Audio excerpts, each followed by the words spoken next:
আসসালামু আলাইকুম। আমরা অ্যানিডা পর্ব নিয়ে ক্লাস শুরু করছি। পলাশ সরকারি কলেজের প্রাণীবিদ্যায় যারা অনার্স করতেছো 19-20 শিক্ষাবর্ষ তাদের জন্য এই ক্লাস। আমরা অ্যানিডা পর্বে প্রাণীদেরকে যতটা আমরা দেখি, আমরা আমাদের চেনার ভিতরে আছে যোগ এবং কেঁচো, কিন্তু এই প্রাণী অনেক অনেক বেশি।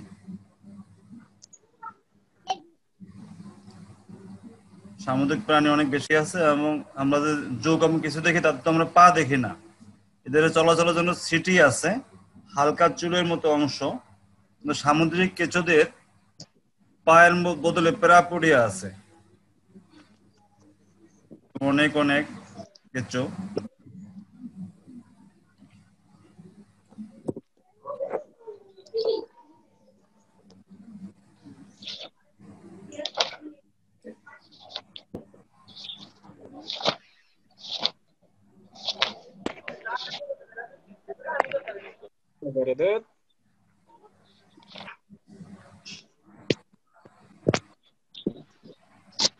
আমরা জুম ক্লাস তোমাদের কাছে ভালো লাগতেছে? জি স্যার। জি স্যার। তোমাদের সাথে আছি আমি মোহাম্মদ কামাল হোসেন, ভোলা সরকারি কলেজ প্রাণীবিদ্যা বিভাগ। এনিম্যাল ডাইভার্সিটি নিয়ে কিছু কথা বলবো আজকে আমি। স্যার আমার একটা কথা ছিল। বলো স্যার আমাদের কি যে মুমিন স্যারের যে সাবজেক্টটা আছে ওই সাবজেক্টের কি অনলাইন ক্লাস হবে না? উনি থার্ড ইয়ারে কিছু ক্লাস নিয়েছেন, তোমরা স্যারের সাথে যোগাযোগ করতে পারো। জি স্যার। আর আমি স্যারের ফোন নাম্বার। এনিম্যাল ডাইভার্সিটি হলো প্রাণীর বৈচিত্র্য। এই পৃথিবীতে যত বেশি রকম প্রাণী থাকবে তত বেশি আমাদের জন্য বাস করা সুবিধাজনক হবে।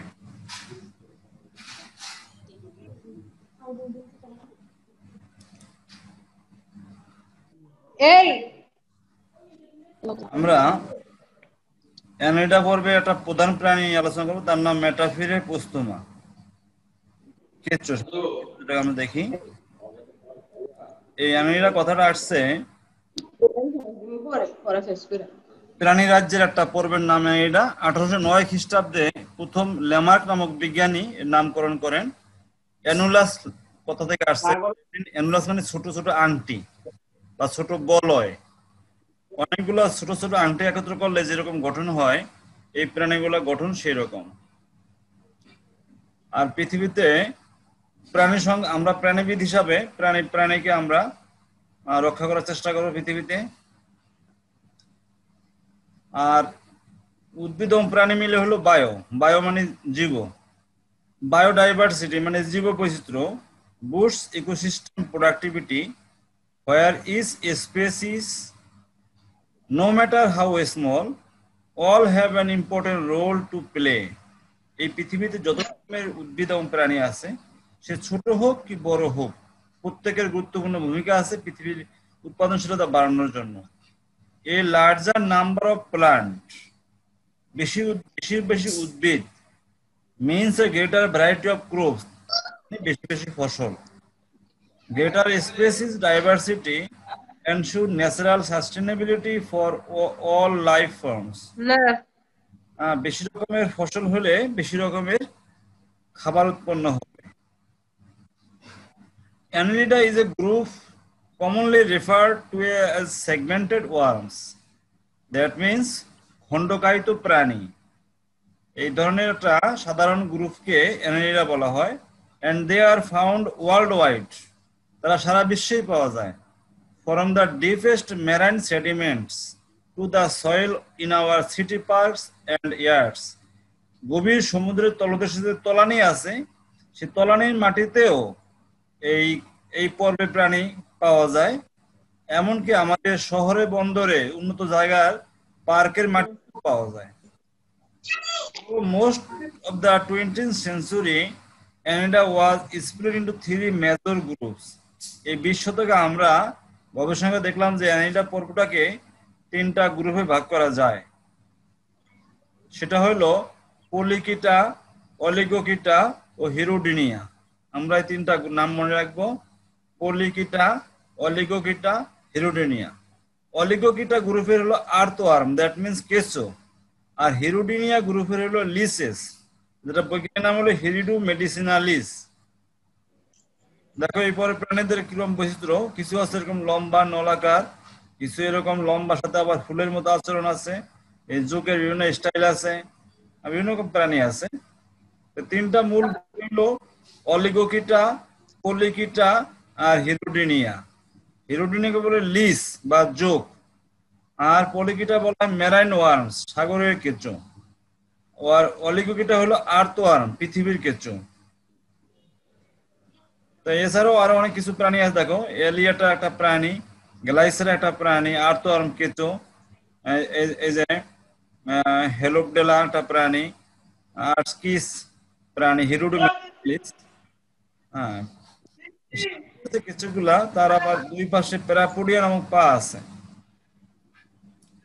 সে পা তাদের চোখ আছে। নর্মাল কিছু কিন্তু চোখ নাই, কিন্তু এদের চোখ আছে। আর কিছুগুলো একটু লম্বাটে।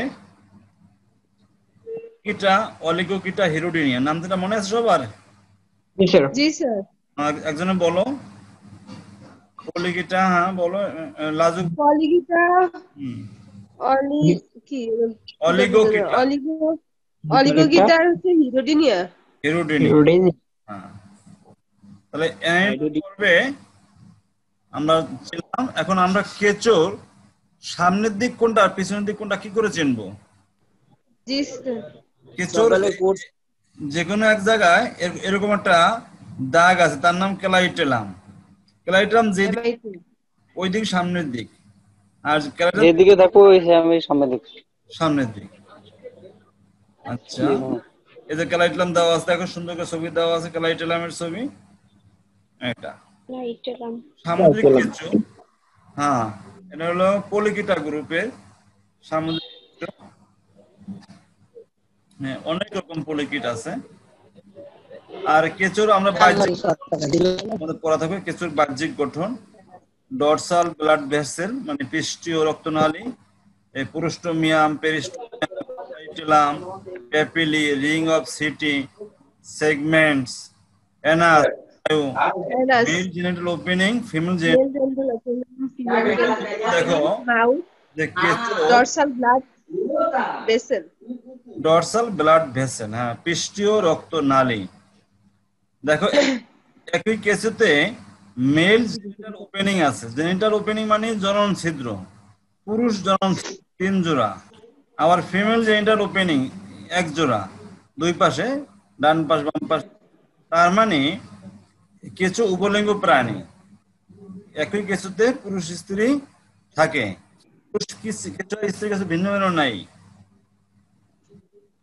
এই কেঁচোর শ্রেণীবিন্যাস কাছ থাকবে অ্যানোইডা, অলিগোকিটা, হ্যাপ্লোট্যাক্সিডা, মেগাস্কোলেসিডি, মেটাফিরে।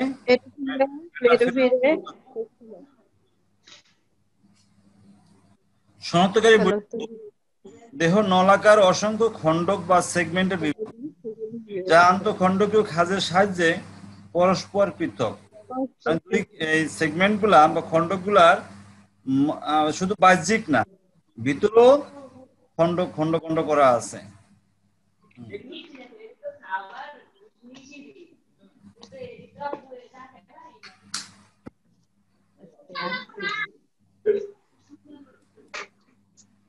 আচ্ছা, 14 থেকে 16তম দেহখণ্ডকের উপরে চামড়ার মতো বেষ্টনী আছে বা ক্যালাইটেলাম আছে। প্রত্যেক খণ্ডকে একসাথে সূক্ষ্ম সুতার মতো সিটি দেখা যায়, এর সাহায্যে সে চলাচল করে। দেখো আমরা কি এই কেঁচোর মাটি দেখেছি? হ্যাঁ, কেঁচোর বিষ্ঠা বলা হয়। কেঁচো মাটি থেকে খাবার সংগ্রহ করে, জৈব সারযুক্ত খাবার সে খায়। পচলে যে খাবার তৈরি হয় ওটা সে খায়, আবার তার শরীরে এনজাইম যুক্ত করে ওটাকে আবার সে মাটিতে দিয়ে দেয়। ওটা কিন্তু ভালো সার, জৈব সার। আর এই হলো নিয়ান্থেস বা নেরিস। আমরা নাম করছিলাম নেরিস, বর্তমান নাম হলো নিয়ান্থেস, NEAN। এটাকে ক্লাম ওয়ার্ম বলা হয় ইংলিশে। দেখো নেরিসের এরা সাগর এভাবে তারা সাঁতার কাটে, এটাও অ্যানিডা পড়বে প্রাণী। এই তার সামনের দিকটাকে বড় করে দেখলে এবার দেখা যায় এই যে তার চক্ষু বিন্দু আছে, কর্ষিকা আছে, আর এই যে পা আছে। সামনের 2 খণ্ডে অবশ্য পা নাই, বাকি সমস্ত খণ্ডে পা আছে। External feature diagram zoology exam 2019-এ এটা ডিগ্রিতে আসছিল, তোমাদের জন্য ইম্পর্টেন্ট। এটার বাহ্যিক গঠন এইভাবে ছবি আঁকতে হবে লম্বা করে, 2 পাশে প্যারাপোডিয়াম আঁকতে হবে। আগামী ক্লাসে আমি আঁকাটা তোমাদের দেখবো যে তোমরা নেরিসে বা নিয়ান্থেসে ছবি আঁকছো। এগুলো নেনথাসের ব্যাপারটা দেখুন। হ্যাঁ, তার যে পা গুলা ছিল, পা গুলোকে বড় করে ক্যামেরা করলে এইভাবে আসে, মাংসল পা আছে, এদিকে সে সাঁতার কাটে। তার প্যারাপোডিয়া গঠন। আর পরীক্ষায় প্রশ্ন আসে প্যারাপোডিয়া গঠন বর্ণনা করো। এই যে এইগুলোর নাম প্যারাপোডিয়া। প্রত্যেকটা প্যারাপোডিয়া একই রকম। তো এগুলো যে কোনো একটা ছবি বড় ছবি আঁকলে বিস্তারিত পাওয়া যায়। এখন নেরিসের একটা ব্যাপার হলো, বিজ্ঞানীরা প্রথমে তো একটা ভুল করেই ফেলেছিলেন। নেরিসকে দেখছেন এইভাবে, কিন্তু আবার আবার গবেষণায় কিছু বিজ্ঞানী দেখছেন নেরিস আবার এইরকম, অর্ধেক এরকম অর্ধেক এরকম।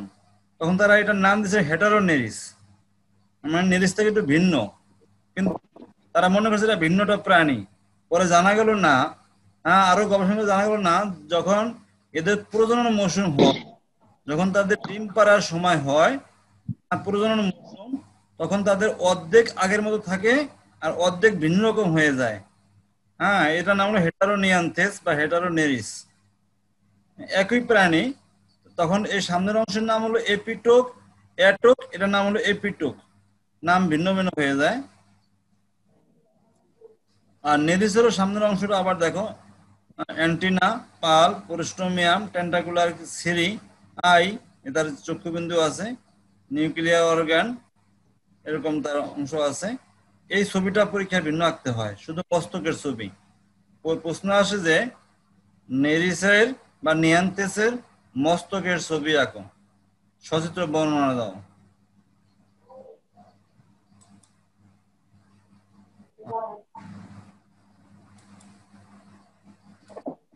তোমরা কি মেসেজিং করতেছো নাকি? মেসেজিং শুধু পড়াসংগত মেসেজিং করবা? আচ্ছা, অ্যানিডা পর্বের নতুন প্রজাতি আবিষ্কার করছে আমাদের বাংলাদেশের একজন বিজ্ঞানী, নোয়াখালী বিজ্ঞান ও প্রযুক্তি বিশ্ববিদ্যালয়ের ফিশারিজ অ্যান্ড মেরিন সায়েন্স বিভাগের সহযোগী অধ্যাপক ডক্টর বেলাল হোসেনকে সংবর্ধনা করা হয়। গত সপ্তাহে মঙ্গলবার দুপুর 12টায় সংবর্ধনা অনুষ্ঠানে আয়োজন করেন নবি প্রবি, মানে নোয়াখালী বিজ্ঞান ও প্রযুক্তি বিশ্ববিদ্যালয়ের ফিশারিজ অ্যান্ড মেরিন সায়েন্স বিভাগের 7ম ব্যাচের ছাত্রছাত্রীরা। অনুষ্ঠানে উপস্থিত ছিলেন নবি প্রবির VC professor doctor M Wahiduzzaman, registrar professor Mominul Haque, শিক্ষক সমিতির সভাপতি মেহেদী মাহমুদ হাসান, ফিশারিজ স্টুডেন্টরা, ছাত্রবৃন্দ। তারা এটা একটা নতুন করে প্রাণী বাংলাদেশে পাওয়া গেছে। ডক্টর বেলাল হোসেন তার বক্তব্যে শিক্ষক শিক্ষার্থীদের আরো বেশি গবেষণার আহ্বান জানান। এছাড়া তোমরা অনেক প্রাণী, নতুন নতুন প্রাণী তোমরা নামকরণ করতে পারবা। তিনি বলেন, যত বেশি গবেষণা হবে তত দেশ এবং বিশ্ববিদ্যালয় এগিয়ে যাবে। উপাচার্য এম ওয়াহিদুজ্জামান তার বক্তব্যে বলেন, বিশ্ববিদ্যালয়কে এগিয়ে নিতে সকল প্রকার ব্যবস্থা নেওয়া হয়েছে। গবেষণা খাতে অগ্রাধিকার দিয়ে বিশ্ববিদ্যালয়ের পরিকল্পনা করা হয়েছে। অন্যদের মাঝে বক্তব্য দেন রেজিস্ট্রার মোমিনুল হক, শিক্ষক সমিতির সভাপতি মেহেদী হাসান ইত্যাদি। আমরা যখনই কোনো প্রাণী দেখবো, প্রাণীকে আমরা যত্ন সহকারে দেখবো। দেখি তোমাদের জন্য নতুন কোনো কিছু আছে কিনা। নেরিস নিয়ে আমরা একটা ছোট্ট ভিডিও দেখি।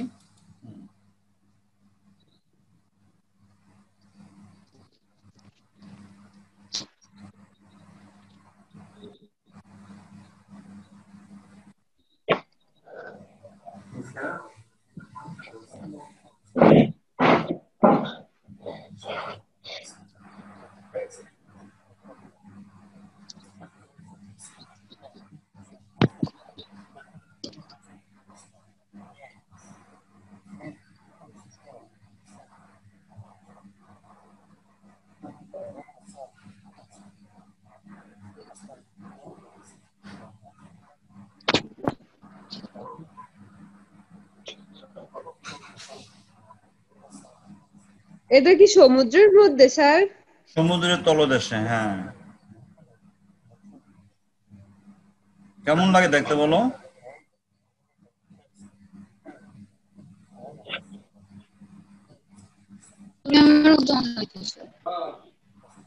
আচ্ছা।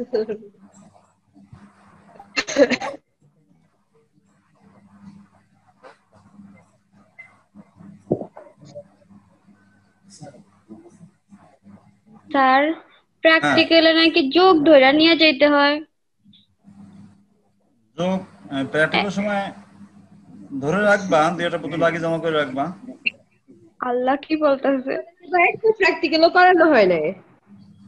আচ্ছা, হবে। এক বড় আপু বলছে যোগ কেঁচো এগুলো নাকি নিয়ে যেতে হয়। আচ্ছা, অত ভয় পাওয়ার কিছু নাই।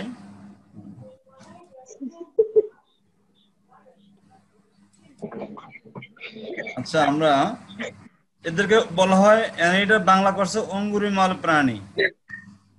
এটা যেহেতু প্রাণী রাজ্যে একটি নলাকার খণ্ডিত দেহ, দেখতে ছোট ছোট আংটির মতো, আংটির মালার মতো, এর নাম হচ্ছে অঙ্গুরিমাল। উদাহরণ হলো কেঁচো, যোগ, নেরিস। কেঁচো হইলো কোন গ্রুপের কেঁচো? অলিগোকিটা। যোগ হইলো হেরোডিনিয়া। নেরিস হলো পলিকিটা। এগুলো আংটির মতো খণ্ড নিয়ে গঠিত। এগুলোকে মেটামেয়ার বলা হয় বা সোমাইট বলা হয়। দেহ ত্রিস্তর কোষযুক্ত ট্রিপ্লোব্লাস্টিক, মানে একটোডার্ম, মেসোডার্ম, এন্ডোডার্ম কোষ দিয়ে গঠিত এবং দ্বিপার্শ্বীয় প্রতিসম। বহিস্থ কিউটিক্যাল আবরণযুক্ত। মেসোডার্ম কোষাবৃত প্রকৃত সিলম বা দেহগহ্বর বর্তমান, যা সেপ্টাম বা পর্দা দিয়ে খণ্ডিত থাকে।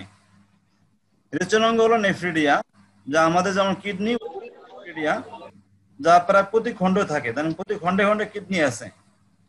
গমনাঙ্গ সিটা বা প্যারাপোডিয়া, এক গ্রুপের সিটা, কেঁচো হলো সিটা আর নেরিসের হলো প্যারাপোডিয়া বা দেহ পেশি।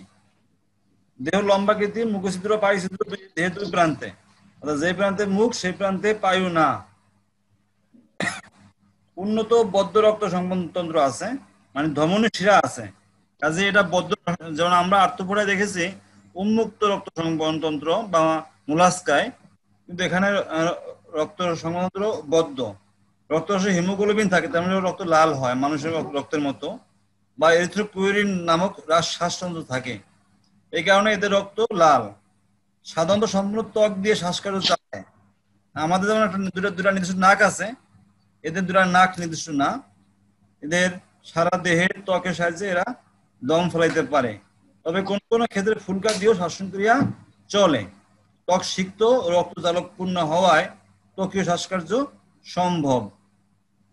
তন্ত্র পরিবেষ্টিত স্নায়ুবলয় আছে বা নার্ভ আছে, উদ্দীপনা সাড়া দেয়। অঙ্কীয় স্নায়ুরজ্জু দিয়ে স্নায়ুতন্ত্র গঠিত হয়। অধিকাংশ প্রাণী উভয়লিঙ্গ, কয়েকটা বাদে বেশিরভাগ প্রাণী উভয়লিঙ্গ। কীটা প্রায় 12,000 জাতের পলিকীটা আছে, সাগরের কেঁচো। এই দেহখণ্ডগুলোতে অনেকটা কীট বা লোম থাকে। কীটাতে পদ ভারী হিসাবে ব্যবহার হওয়ায় প্যারাপোডিয়া থাকে। সম্ভবত রসায়ন সংবেদী হিসাবে ব্যবহার হওয়া নিউসেল অর্গান থাকে, মানে এরা অনুভূতিবাহী অঙ্গ। বেশিরভাগই সামুদ্রিক, কিছু অল্প জলে, অন্যদের কম সংখ্যক মাটিতেও কিছু বাস করে। অলিগোকিটা শব্দত মানে কম লোম থাকা, অলিগো মানে কম, পলি মানে অনেক, মানে কেঁচো এমন প্রাণী উদাহরণ। অলিগোকিটা হইলো হ্যাভ এ স্টিকি প্যাড, একটা আঠালো প্যাডের মতো আছে, in the roof of the mouth, মুখের ছাদে। এই গোষ্ঠীর প্রায় সব জীব গর্ত খুঁড়ে বাস করে এবং জৈব পদার্থের পূর্ণ আংশিক পচন ঘটিয়ে পোষণ লাভ করে। আচ্ছা, হিরোশিমা নামের অর্থ হইল যোগ সদৃশ। যোগ হলো এই পর্বের জীবের সুন্দর উদাহরণ। সামুদ্রিক প্রাণীগুলো বেশিরভাগই রক্ত শোষণ করা পরজীবী। যোগের মধ্যে হলো সামুদ্রিক, এগুলো পরজীবী, প্রধানত মাছের রক্ত শোষণ করে। অন্যদিকে অল্প জলে বাস করাগুলোর মধ্যে বেশিরভাগ শিকারী ধরনের। এর দেহের দুই দিকে শোষণ আছে, শোষক থাকে, তাহলে আমরা যুক্ত আমরা চিনি। আর এদের লার্ভার নাম হলো trochophore larva, a type of free swimming planktonic marine larva, যে লার্ভাটা উন্মুক্ত সাগরে সাঁতার কাটতে পারে। মেরাইন লার্ভা, এগুলো এরা লার্ভার। হ্যাঁ, প্রোটোপোড লার্ভা পাওয়া যায় কোন প্রাণীতে যদি প্রশ্ন করা হয়? Annelida, nematoda, mollusca, arthropoda. কি হবে উত্তর? অ্যানালিডা। অ্যানেলিডা। প্রোটোপোড লার্ভা পাওয়া যায় অ্যানেলিডায়। হ্যাঁ, এই হলো প্রোটোপোড লার্ভার ছবি। অর্থাৎ এদের সামুদ্রিক কেঁচোর বাচ্চাগুলা এরকম হয়, এরা সাগরে ভাসতে থাকে। এরা রিপ্রোডাক্টিভ সিস্টেম আছে এদের, এরা বাচ্চা উৎপন্ন করে। নিয়ান্থেস ভাইরেন্স, পুরা নাম নিয়ান্থেস ভাইরেন্স ইজ এ ডায়োসিয়াস। ডায়োসিয়াস বলা হয় যাদের পুরুষ স্ত্রী ভিন্ন ভিন্ন, that is sexes are separate. The gonad মধ্যে আবার দুই রকম আছে, testes in male and ovaries in female. পুরুষ প্রাণীতে হবে টেস্টিস বা শুক্রাশয়, আর স্ত্রী প্রাণীতে হবে ওভারিজ বা ডিম্বাশয়। আর নাইদার পার্মানেন্ট নট ডিস্টিংক্ট, এগুলো স্থায়ীও না স্পষ্টও না। They are seasonal and develop only during the breeding season. ওগুলো শুধু তাদের প্রজনন ঋতুতে স্পষ্ট দেখা যায়, অনেক সময় সারা বছর আর এগুলো ডিসেকশন করলেও ভালো খুঁজে পাওয়া যায় না। আর সেটা কোন সময়? ইন ইন সামার মান্থস, গ্রীষ্মকালে। এটা প্রজনন করে গ্রীষ্মকাল। আচ্ছা, এদের এদের যে এপিটোকি আছে, অর্থাৎ ওই যে দুটো অংশ পলিকিটার, একটা নাম হয় এপিটোক, একটা নাম হয় এটোক। যে অংশ দেয়া যায় করে না। স্যার ক্লিয়ার বোঝা যায় না, একটু বড় করেন। যে যে অংশ তোমার গোনাড থাকে, সেই অংশের নাম হলো এপিটোক। আর যে অংশে গোনাড থাকে না তার নাম এটোক। এটা প্রপার দেখি আমরা আরো কিছু তোমাদের দেখাতে পারি কিনা।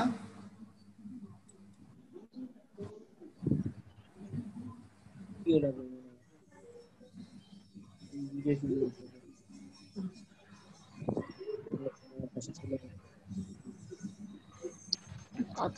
এটা কি বঙ্গবন্ধু স্যাটেলাইট?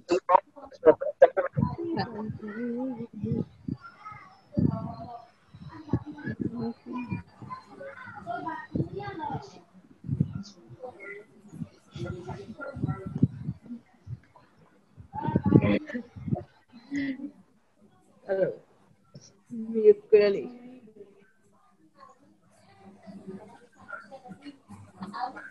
তেলাপোকা।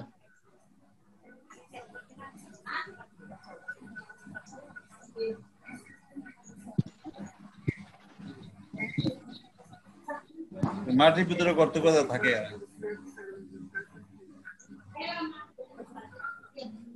এত বড়, ওরে ওরে দেখতে সুন্দর আছে। খাও।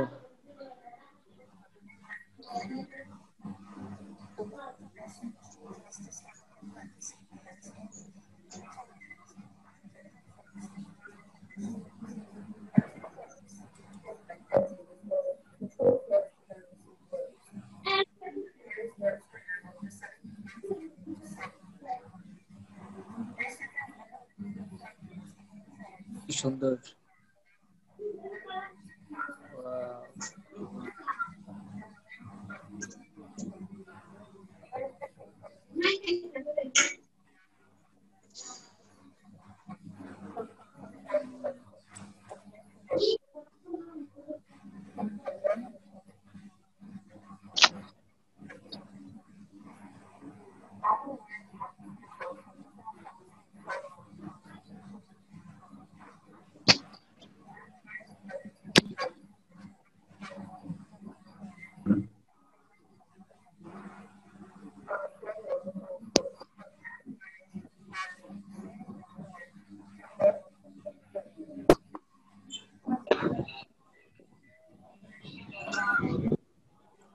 যায় কই?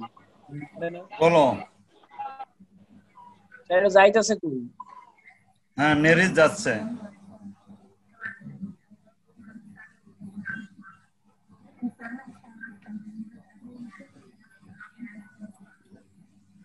ওটা কি কামড় দেয়? আইসা একজন কামড় দিব না, কি করবো? আদর করবো। এগুলা কানের ভিতরে ঢুকে যায়। তো বলো।